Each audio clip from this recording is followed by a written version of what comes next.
नमस्कार। इस खास एक्सप्लेनेर में आपका बहुत बहुत स्वागत है। आज हम सीधे एक ऐसे प्राचीन दार्शनिक विवाद में गोता लगाने वाले हैं जो सच में दिमाग घुमा देने वाला है। जरा सोचिए, किसी प्राचीन ग्रंथ के सिर्फ एक छोटे से वाक्य का सही मतलब निकालने के लिए सदियों तक एक बहुत ही गहरी बौद्धिक जंग लड़ी गई। प्राचीन भारतीय मीमांसा दर्शन में बिल्कुल ऐसा ही हुआ था। आज हम देखने वाले हैं कि कैसे हमारे प्राचीन विद्वानों ने व्याकरण और लॉजिक का इस्तेमाल करके एक एक शब्द की लिटरली चीरफाड़ कर दी। हम एक खास वैदिक वाक्य को डिकोड करेंगे और समझेंगे कि कैसे एक पक्ष ने अपनी बात मनवाने के लिए एक ऐसा तार्किक किला खड़ा किया जिसे भेदना लगभग नामुमकिन था। तो चलिए, बिना किसी देरी के इस दिलचस्प सफर की शुरुआत करते हैं। आज हम इस पूरी चर्चा को 5 मुख्य हिस्सों में बांटने वाले हैं। पहला, मुख्य मीमांसा सूत्र। दूसरा, महान वाजपेयी दुविधा। तीसरा, वाजपेयी शब्द का विखंडन। चौथा, पूर्व पक्ष का तार्किक दृष्टिकोण। और अंत में व्याकरणिक नियमों का बचाव। तो चलिए आगे बढ़ते हैं। शुरुआत करते हैं हमारे पहले हिस्से से, मुख्य मीमांसा सूत्र। तो ये रहा वो वाक्य जिसने इस पूरी बहस को जन्म दिया। जैमिनी सूत्र के शाबर भाष्य में एक बहुत ही प्रसिद्ध श्रुति वाक्य आता है, वाजपेयेन स्वराज्य कामो यजेत। इसका सीधा सा अर्थ है, स्वराज्य की कामना करने वाले को वाजपेयी के साथ याग यानी यज्ञ करना चाहिए। अब पहली नजर में देखने पर लगता है कि भाई ये तो एक बहुत ही सिंपल सा निर्देश है ना? लेकिन मीमांसा दर्शन में जहां वाक्यों के अर्थ और अनुष्ठानों के नियमों की बाल की खाल निकाली जाती है, वहां ये छोटा सा वाक्य एक बहुत बड़ी बौद्धिक चुनौती बन गया। इसी एक लाइन पर सदियों तक विद्वानों के बीच जबरदस्त डिबेट्स हुई। यहां जो बात सबसे ज्यादा इंटरेस्टिंग है वो है इस यज्ञ का अल्टीमेट गोल। वाक्य कहता है स्वराज्य की कामना। अब ये स्वराज्य क्या है? ये शब्द राज धातु से बना है, जिसका मतलब होता है दीप्ति या चमकना। स्व राट यानी जो स्वयं राज करता है या जो खुद से प्रकाशमान है। तो यहां स्वराज्य का मतलब किसी जमीन या राज्य से बिल्कुल नहीं है, बल्कि ये एक स्वयं दीप्तिमान फल या स्वर्ग जैसी सबसे ऊंची अवस्था की बात कर रहा है। यज्ञ करने वाले का अंतिम लक्ष्य बस यही अवस्था हासिल करना है। अब आते हैं दूसरे हिस्से पर, महान वाजपेयी दुविधा। यहां आकर असल दुविधा खड़ी होती है। जब वाक्य में कहा गया वाजपेयेन यजेत यानी वाजपेयी से यज्ञ करे, तो आखिर ये वाजपेयी शब्द है क्या चीज? यहीं पर दो बड़ी विचारधाराओं की आपस में टक्कर होती है। एक पक्ष कहता है कि ये गुण विधि है, मतलब ये यज्ञ में इस्तेमाल होने वाले किसी खास गुण, सामग्री या द्रव्य के बारे में बता रहा है। वहीं दूसरा पक्ष कहता है कि नहीं, ये कर्म नामधेय है, यानी ये सिर्फ उस पूरे अनुष्ठान या यज्ञ का एक नाम मात्र है और कुछ नहीं। और यकीन मानिए, ये कोई छोटी मोटी बहस नहीं थी। ये ग्रंथों को समझने के पूरे तरीके को ही बदलने वाली बहस थी। इस एक्सप्लेनर में हमारा पूरा फोकस सिर्फ एक पक्ष पर रहेगा, जिसे मीमांसा में पूर्व पक्ष यानी विरोधी पक्ष कहा जाता है। मीमांसा का एक नियम है, अपना सिद्धांत बताने से पहले विरोधी के तर्क को पूरी ताकत के साथ सामने रखा जाता है। तो यहाँ पूर्व पक्ष का एकदम सॉलिड दावा है कि वाजपेयी कोई नाम वाम नहीं है। उनके हिसाब से ये स्पष्ट रूप से एक गुण विधि है, यानी यह एक खास द्रव्य या सामग्री का विधान करता है। आइए देखते हैं कि वे अपनी इस बात को साबित कैसे करते हैं। चलिए बढ़ते हैं तीसरे हिस्से की तरफ, वाजपेयी शब्द का विखंडन।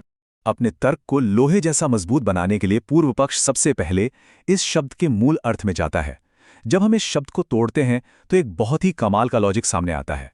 देखिए, पूर्व पक्ष कहता है कि वाजपेयी शब्द दो हिस्सों से बना है। पहला है वाज, जिसका सीधा मतलब है अन्न या भोजन, खासतौर पर यवागु या पतले दलिए जैसा कुछ, और दूसरा है पेय, जिसका मतलब है कोई लिक्विड या पीने योग्य पानी।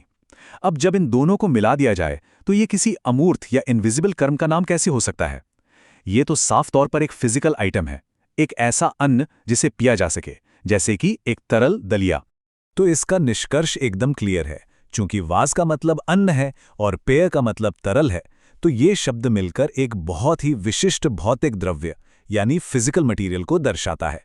लॉजिक सी बात है, अगर कोई शब्द किसी स्पष्ट भौतिक चीज के बारे में बता रहा है, तो जाहिर है कि ग्रंथ उसी चीज को यज्ञ में इस्तेमाल करने का निर्देश दे रहा है। पूर्व पक्ष का साफ कहना है कि इसे सिर्फ एक नाम मान लेना और इसके द्रव्य वाले अर्थ को इग्नोर कर देना, ये व्याकरण और लॉजिक दोनों के साथ नाइंसाफी होगी। अब आते हैं चौथे हिस्से पर, पूर्व पक्ष का तार्किक दृष्टिकोण। अब देखिए, सिर्फ ये कह देना कि वाजपेयी एक द्रव्य है काफी नहीं था। इसे व्याकरण की सख्त कसौटियों पर भी पास होना था। मीमांसा दर्शन में एक बहुत बड़ा टेक्निकल फॉल्ट माना जाता है, जिसे कहते हैं मतवर्थ लक्षणा। इसका मतलब होता है किसी शब्द के असली अर्थ को छोड़कर उसमें वाला या युक्त जैसे शब्द जोड़ देना। अब जो लोग वाजपेयी को सिर्फ एक नाम मानते हैं, उनका आरोप था कि अगर इसे द्रव्य माना गया तो वाक्य का अर्थ हो जाएगा वाजपेयी रूपी गुण वाले याग से फल प्राप्त करे, जिससे ये मतवर्थ लक्षणा का दोष आ जाएगा। लेकिन पूर्व पक्ष यहां बड़ी ही चालाकी से इस ग्रामर के जाल से बच निकलता है। उनका कहना है कि भाई हमें लक्षणा का सहारा लेने की कोई जरूरत ही नहीं है। इसके अलावा पूर्व पक्ष पर एक और बड़ा आरोप लग सकता था वाक्य भेद का। वाक्य भेद मतलब एक ही सिंगल वाक्य को दो अलग अलग कमांड्स में तोड़ देना। लोग कह सकते थे कि अगर वाजपेयी एक द्रव्य है तो क्या श्रुति यहां दो अलग अलग बातें कर रही है?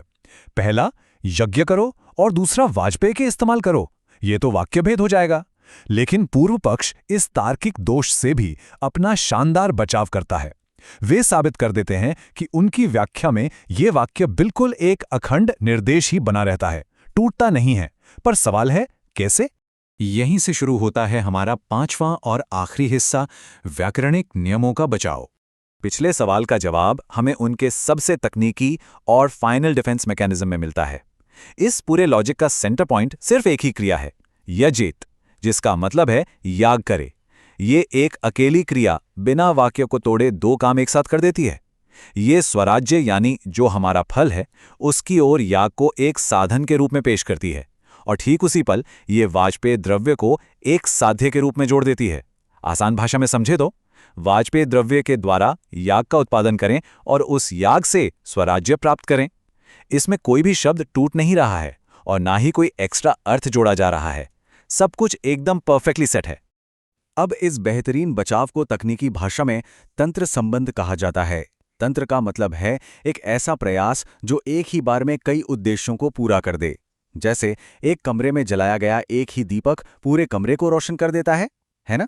बिल्कुल वैसे ही यजित क्रिया एक ही बार उच्चारित होकर फल यानी स्वराज्य और गुण यानी वाजपेयी द्रव्य दोनों के साथ एक साथ संबंध बना लेती है। बस यही वो मास्टर स्ट्रोक है, वो सिद्धांत है जो पूर्व पक्ष के पूरे तर्क को मजबूती से बांधे रखता है और वाक्य भेद या मतवर्थ लक्षणा जैसे सभी दोषों को छूमंतर कर देता है।